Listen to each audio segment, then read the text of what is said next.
معیشت یقیناً زوال پذیر ہے۔ تمام اشاریے مایوس کن ہیں۔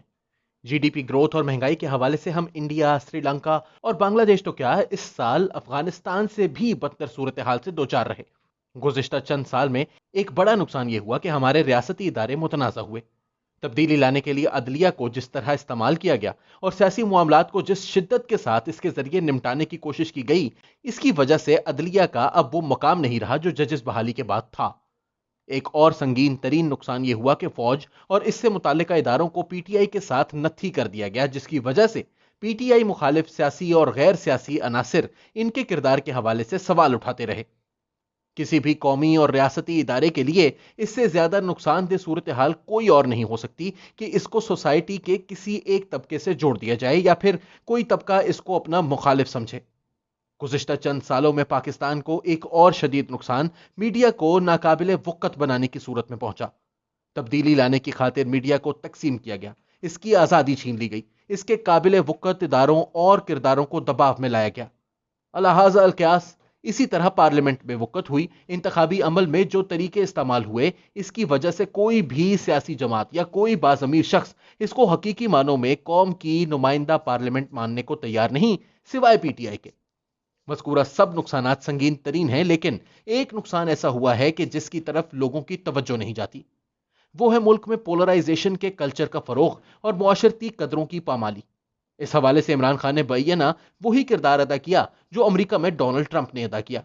انہوں نے نفرتوں کو ہوا دی۔ آج سوشل میڈیا پر گالم گلوچ اور فتویٰ بازی کی وجہ سے ہماری معاشرتی اقدار تباہ ہوتی جا رہی ہیں۔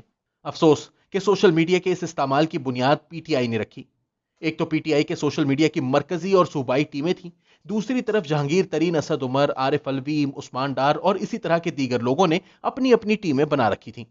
پھر سنگاپور، لندن اور امریکہ میں لوگوں کا نیٹ ورک بنا کر جعلی اکاؤنٹس کے ذریعے سیاسی اور صحافتی مخالفین کی ٹرولنگ ہوتی رہی۔ جواب میں مسلم لیگ نون اور پھر دیگر پارٹیز نے بھی سوشل میڈیا کا اسی طرح کا استعمال شروع کیا، جس کا نتیجہ یہ نکلا کہ مختلف سیاسی جماعتوں کے ورکرز ایک دوسرے کے بارے میں وہ زبان استعمال کرتے ہیں جس کا مشرقی معاشروں میں تصور بھی نہیں کیا جا سکتا تھا۔ ہماری سیاست میں پہلے بھی ایک دوسرے کے خلاف سخت زبان استعمال ہوتی رہی، لیکن مرکزی لیڈر کی طرف سے چور، ڈاکو اور منافق جیسے الفاظ پہلی مرتبہ عمران خان نے متعارف کرائے۔ معاملہ زبان تک محدود ہوتا تو بھی زیادہ تشویشناک بات نہیں تھی، لیکن اب وہ سلسلہ آگے بڑھ کر گھیراؤ کی طرف جا رہا ہے اور ایک وقت آئے گا کہ گھیراؤ سے بڑھ کر جلاؤ تک چلا جائے گا۔ چند روز قبل مسلم لیگ نون کی مریم اورنگزیب، شاہد خاقان عباسی اور مصدق ملک کے ساتھ پی ٹی آئی والوں نے بدتمیزی کی اور گزشتہ روز لاہور میں پی ٹی آئی کے شہباز گل کے منہ پر سیاہی پھینکی گئی۔ جس قدر پہلا عمل قابل مذمت تھا، اسی طرح دوسرا قابل مذمت ہے، لیکن لگتا ہے کہ یہ سلسلہ اب مشکل سے رکے گا۔ آج سے 4 سال قبل پی ٹی آئی کے ایم پی اے جاوید نسیم منحرف ہوئے تو عمران خان کے حکم پر پی ٹی آئی کے نوجوانوں نے ان کے گھر کا گھیراؤ کرتے ہوئے ان کے خلاف تقاریر کی۔ جن صاحب نے تقریر کی تھی، میں نے ان سے گزارش کی کہ وہ بہت غلط روش کو رواج دے رہے ہیں۔ سیاست کو گھروں تک نہیں لے جانا چاہیے، لیکن ان کا کہنا تھا کہ خان کا حکم تھا۔ پھر ہم نے دیکھا کہ کہیں لندن میں مسلم لیگی رہنماؤں کے گھروں کے سامنے مظاہرے ہوئے تو کہیں ایئرپورٹ پر احسن اقبال کو گھیر لیا گیا۔ اب وہ سلسلہ پی ٹی آئی کے رہنماؤں کے ساتھ شروع ہونے لگا ہے۔ سدھیف کہ اب خواتین اور بزرگ سیاستدانوں کے ساتھ بدتمیزی کا سلسلہ بھی عام ہوتا جا رہا ہے۔ اس میں سب سے زیادہ نقصان آخر میں خود پی ٹی آئی کے لوگوں کو اٹھانا پڑے گا۔ اقتدار کے بعد خان صاحب یا تو ملک میں نہیں رہیں گے یا پھر قومی لیڈر ہونے کے ناطے سیکیورٹی کے حصار میں رہیں گے، لیکن مجھے فکر ان کے وزیروں اور مشیروں کی ہے۔ کل اگر مولانا فضل الرحمان اپنے مدرسے کے طالب علموں سے ان لوگوں کے گھروں کا گھیراؤ شروع کر دیں تو پھر کیا ہوگا؟ یہ سلسلہ چونکہ پی ٹی آئی نے شروع کیا تھا، اس لیے اس کا فرض ہے کہ وہ اسے بند کروانے میں پہل کرے۔ ویسے بھی حکمران ہونے کے ناطے کسی بھی نامناسب عمل کی روک تھام اسی کا فرض ہے۔ ایک بات سب کو ذہن نشین کرنی چاہیے کہ مغربی ممالک میں معاشرتی بنیادیں کمزور لیکن حکومت اور قانون مضبوط ہے۔ ٹرمپ نے امریکی معاشرے میں جو زہر گھول دیا، اس کو وہاں کا قانون قابو کر رہا ہے۔